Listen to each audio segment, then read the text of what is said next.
John Hartman belusukan ke Eropa, skuad Garuda ditantang pecahkan rekor. Martin Paes jadi saksi gol indah Milano Jonathan ke gawang Ajax Amsterdam. PSSI resmi umumkan pelatih timnas Indonesia U17.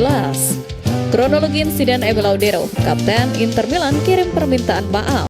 Assalamualaikum warahmatullahi wabarakatuh. Salam olahraga. PSSI resmi umumkan pelatih timnas U17. Yang kedua, Martin Paes jadi saksi gol indah Milano Jonathan.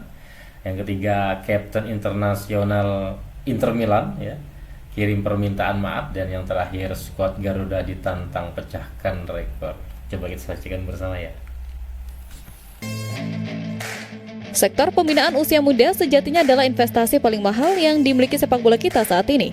PSSI sepertinya sadar betul bahwa membiarkan tim junior tanpa nahkoda yang jelas adalah sebuah langkah mundur, apalagi saat semua mata sedang tertuju pada gemerlapnya prestasi tim senior. Bergerak cepat demi menjaga momentum, federasi akhirnya memberikan jawaban pasti mengenai siapa yang akan memegang kendali timnas Indonesia U17 dalam waktu dekat. Kabar ini menjadi sangat krusial karena sektor ini adalah fondasi masa depan yang gak boleh dibiarkan terbengkalai begitu saja.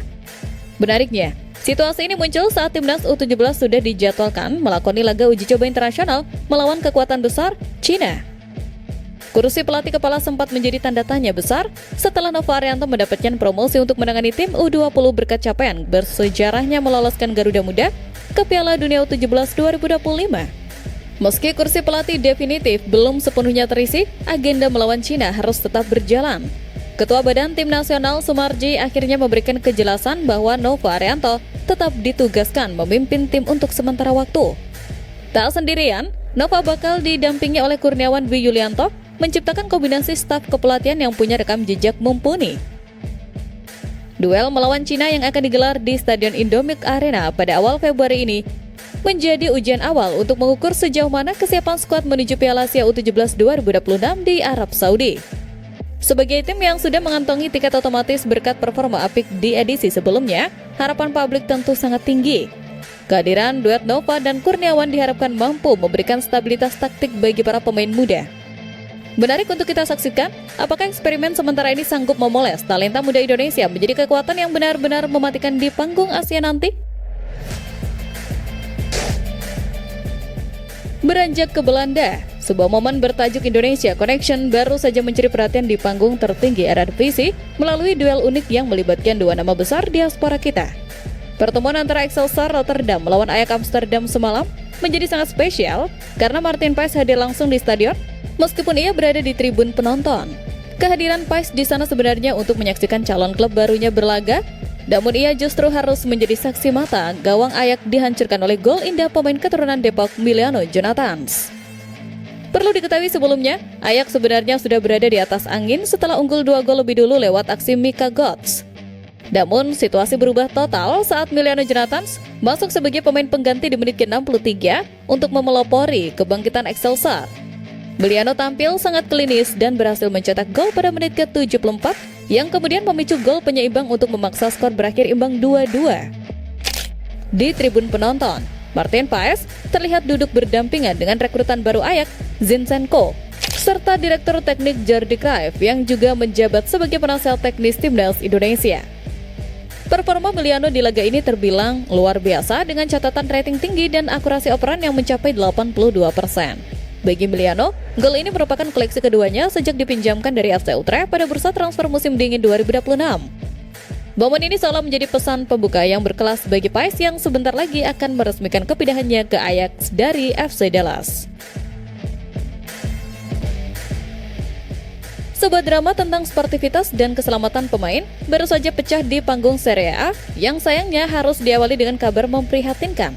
Pertemuan antara Cremonese melawan Inter Milan yang harusnya jadi ajang adu taktik malah berubah jadi panggung anarki oknum supporter yang gak punya adab. Kabar insiden yang menimpa Emil Laudero ini pun langsung viral, memicu situasi panas sampai-sampai kapten sekelas Lautaro Martinez harus turun tangan mengirimkan permintaan maaf secara terbuka. Padahal seperti mana diketahui kalau kita bicara teknis, Inter Milan sebenarnya sedang mendominasi total lewat sepasang gol Lautaro Martinez dan Zielinski yang bikin Cremonese kocar-kacir. Namun, atmosfer kemenangan itu mendadak jadi mencekam tepat di menit ke-49. Saat Emil Laudero berdiri sendirian di area penalti, sebuah flare meluncur deras dari tribun tim tamu dan meledak tepat di sampingnya. Ledakan keras itu sempat bikin satu stadion panik, apalagi Emil terlihat kesakitan akibat luka bakar di kakinya. Meski terluka, profesionalisme Emil patut diajungi jempol karena ia memilih tetap lanjut bertanding setelah mendapat perawatan medis. Sikap tidak sportif ini langsung membuat Lautaro Martinez meradang dan mengutuk keras perbuatan suporternya sendiri. Lautaro pun secara resmi menyampaikan permohonan maaf kepada Emil. Hal-hal seperti ini tidak boleh terjadi, ada risiko pribadi. Kami para pemain sepak bola juga manusia. Kami menampilkan pertunjukan yang dapat dilihat di seluruh dunia. Dan kami harus berhati-hati tentang hal ini. Kami meminta maaf kepada Audero yang merupakan juara bersama kami dengan bintang kedua, dan kami juga meminta maaf kepada semua fans Cremona. Hal-hal seperti ini tidak boleh terjadi. Cetus Lautaro Martinez kepada DAZN. Kini, Inter Milan tinggal menunggu surat cinta berupa denda besar dari otoritas Liga. Pelajaran mahal buat kita semua bahwa kemenangan di papan skor gak akan ada harganya kalau nyawa pemain masih dijadikan bahan taruhan di tribun. Informasi terakhir datang dari pergerakan nyata pelatih kepala kita yang gak mau buang-buang waktu. John Hartman sepertinya paham betul kalau membangun timnas itu gak bisa cuma lewat meeting di balik meja formalitas. Kabar belusukan Hartman ke Eropa ini pun langsung jadi perbincangan hangat. Apalagi ada target sejarah besar yang kabarnya ingin ia pecahkan dalam waktu dekat. Sebelumnya, soal visi jangka panjang menuju Piala Dunia 2030 memang terdengar ambisius, tapi bagi Hartman, menembus hal tersebut butuh fondasi yang konkret mulai sekarang. Melalui unggahan pribadinya, terlihat pelatih asal Inggris ini memulai pemantauannya dengan mengunjungi Kevin Dix di Borussia Mönchengladbach. Meski Kevin sedang absen karena cedera saat timnya ditahan imbang Werder Bremen, kehadiran Hartman di Jerman menegaskan bahwa Kevin tetap masuk radar utama. Perjalanan berlanjut ke Belanda untuk menyaksikan performa impresif Dean James yang bermain penuh untuk Go Ahead Eagles. Dengan rating 7,3 di pos bek kiri, Dean James seolah membuktikan bahwa ia siap menjadi kepingan taktik yang dicari Hartman selama ini. Namun, di balik perburuan pemain ini, Hartman punya ambisi yang lebih spesifik, yaitu rekor menumbangkan tim asal benua Eropa untuk menciptakan standar sejarah baru. Ia menegaskan bahwa kemenangan atas wakil UEFA adalah titik tolak penting untuk membangkitkan mentalitas pemain sebelum melangkah ke level yang lebih tinggi. Ujian pertamanya sudah di depan mata, yakni laga kontra Bulgaria di FIFA Series Maret 2026 mendatang. Jika misi ini berhasil, Hartman bukan hanya sekedar membawa pulang pemain diaspora, tapi ia berhasil membawa bukti valid bahwa level sepak bola Indonesia sudah benar-benar naik kelas.